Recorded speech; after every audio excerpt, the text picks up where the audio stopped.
United States and China, but I can make sure that they don't engage, as one of our young questioners said, engage in illegal dumping into the United States, because that's clearly in violation of the WTO agreements.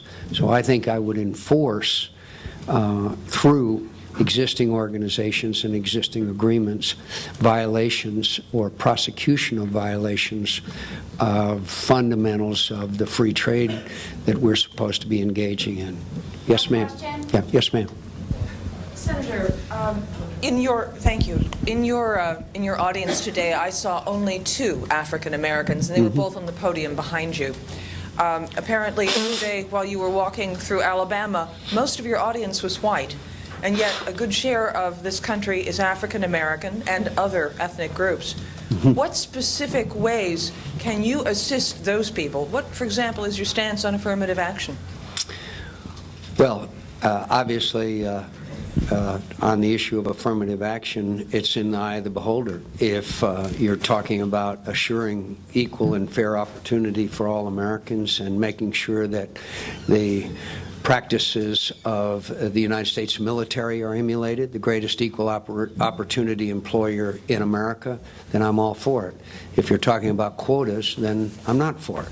So all of us are for, quote, affirmative action to try to give assistance to those who need it, whether it be African American or other groups of Americans that need it.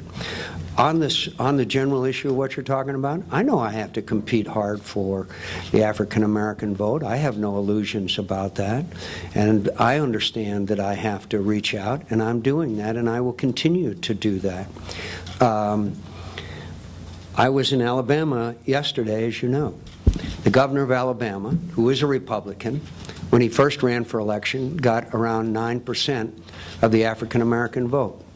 Through active participation in programs such as the Black Belt Action Commission, which he and an African American leader of the state Senate are engaged in, he got 20-some% of the African American vote 4 years later. That's the kind of example, because he specifically had outreach, he specifically had communications, he specifically addressed many of the issues that affect the African American community in his state. I intend to do that, and I believe that I can emulate that same success. And I'm very, very, very aware that I have a lot of convincing to do.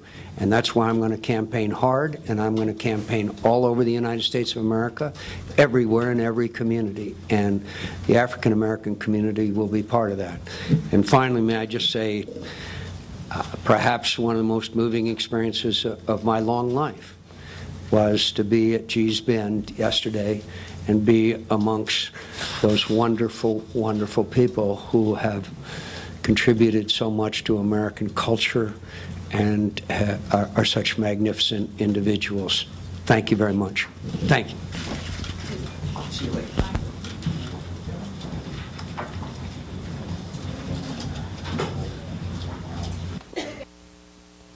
Going on, we're going to actually have to load up right now.